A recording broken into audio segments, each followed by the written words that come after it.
Okay, Carolina, as you know, you've got 15 minutes to present. After your presentation, you will have a seat and we'll ask you some questions. You can start now. Good afternoon, everyone. I'm going to present you my research topic, which was the use of educational technologies to increase EFL students' language proficiency in creative writing process. First, I'm going to give you the context. I worked with 7th grade from a public school, and they were 17 students. Now, how I identified the research problem was through observations. 3 things caught my attention. First, when I meet students, I noticed at the very first moment that they had a very basic language proficiency. Then they mostly worked in writing tasks, but they were structured, so they didn't use their imagination or do anything else. And the last thing that caught my attention is that they were almost all the lesson in their cell phones doing anything else, or when they worked in the computer lab, they were playing with the computers instead of working. So, now talking about the deficiencies in evidence, the U.S. Department of Education has said that few schools have adopted approaches for using technology. 2 main points I wanted to highlight because there are a lot of consequences. The first, talk about pre-service teachers. Pre-service teachers sometimes don't feel ready to use technologies because either they weren't prepared at university or they don't like them because they think they are distracted. And also, schools and teachers have to spend time to personalize data and select it appropriately because students cannot work with random applications just because they are from the internet. No. Now, I'm going to explain the sources that guide my study in order to define some concepts. First, language proficiency that was measured. According to Universidad, the most common definition of language proficiency comes from non-Chomsky competence and performance. And I wanted to focus on performance, which is the use of the language to communicate. Now, regarding writing skills and tasks. First, we have Barua, which who defined writing as a complex skill. And also, I wanted to highlight that this skill is difficult not only for new learners. English native speakers have difficulties with writing as well.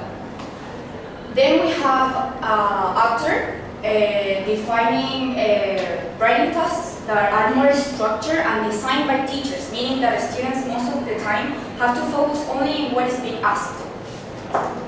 Now, for the purpose of this research, I select creative writing because I saw that called students' attention when I mentioned they didn't know how to work in this, so I thought that it was a good idea to show them a new way.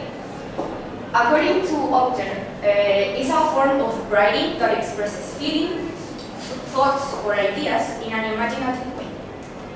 Now, regarding technology, we have 2 main points. Why it is relevant? According to UNICEF, like globalization and urbanization, digitalization has already changed the world. This means that today we live in a virtual world with virtual learners. So it's like a need that students have regarding technology. Now, the U.S. Department of Education has said, according to working with technologies, this can transform our learning. This can build rapport between students and teachers because you are showing them that you want to work with something they want or they need. And also to reinvent approaches because technology can help teachers to maybe work with old approaches and mix them with technologies. Now, the purpose of this research is to test if educational technologies help to increase the students' knowledge in the specific task that was created writing. The general objective was to determine if educational technologies have an impact or not in language proficiency, in creative writing tasks. And the hypothesis would be that the use of educational technologies increases students' language proficiency in creative writing tasks. Now, regarding methodology, the paradigm of this study was a positivist, which according to Alec is to prove or disprove an hypothesis, as I mentioned before the hypothesis. The approach is a quantitative. According to McKay and Gass, the quantification of data will follow up numerical analysis, and from what I did in the study, I studied comparing the student test results before and after an instructional treatment. Now, the participants were 10 participants out of 17 from a 7th grade, and since I worked with the whole class, according to Creswell, this is a pre-experimental design because you work with the whole class. The procedure, 3 main points. First, the pretest took place to determine the initial level of the student's language proficiency in creative writing tasks. Then, the implementation of educational technologies took place.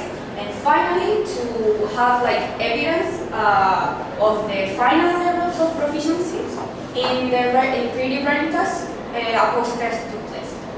Now the instrumentation, both the TEFL exam and the rubric are from Cambridge Assessment English. They are online, so everyone can access to them. From the TEFL exam, only part 13 was considered because it worked with creative writing. And the rubric went from 1 point to 5 points instead of a score. Educational technologies were Kahoot and Quizlet. These 2 apps were selected because they are for educational purposes. And also because they are friendly for students, because they have movement, sounds, they are catchy for them. Regarding data analysis techniques, the t-test, which is the brief test that is before the implementation of an experiment, and the post-test, which is after. And the Cohen's is going to tell us if the study is significant or not. Now, this is the part of the TEFL exam. They have only 2 points were like asked to them to follow to have a basis, because they didn't know where to start, but they used their imagination, they worked in the descriptions they want. The rubric that came along with the TEFL exam. So, and this was checked by the tutor teacher to see if the unit and the topics that they saw the topics that were in the test. Now, regarding trustworthiness, we have the internal validity, which is the TEFL exam that was from Cambridge. And Cambridge, from these exams, are intended to have evidence about students' use of the language to communicate in simple situations. External validity, the study took place in an EFL classroom with more than half of the population, as you can see there. About objectivity, results were taken from an standardized rubric from Cambridge as well. And regarding reliability, person correlation, I'm going to explain it further. Now, as you can see, these are the points that students obtain in the pretest. The mean was 1.5, which is the average point that the students had. The mode was 1 because more than half of the students had 1 point. The median is 1 as well, and the results were really basic because none of the students could accomplish what was asked. Now, in the post-test, we have better results, as you can see. The median was 2.5. The mode was 3 because more than half of the students had 3 points. And the median was 3 as well. Now here, I know there's a mistake, sorry, in the post-test. I'm supposed to say post-test.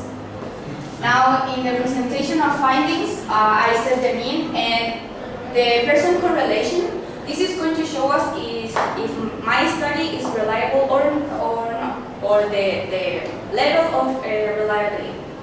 In this case, modern reliability is considered from 0.5 to 0.8, and in this case, my study had 0.6. So it's moderate reliable. Now, my test showed significance, and this is because here you have to focus on these two results. A statistic of t, it has to be higher than critical value of t. So in this case, is significant, and the Cohen's t also. I had results from 1.0 that means that it has more than a large effect. Now we can say, as the results were positive, the use of educational technologies increased students' language proficiency in creative writings.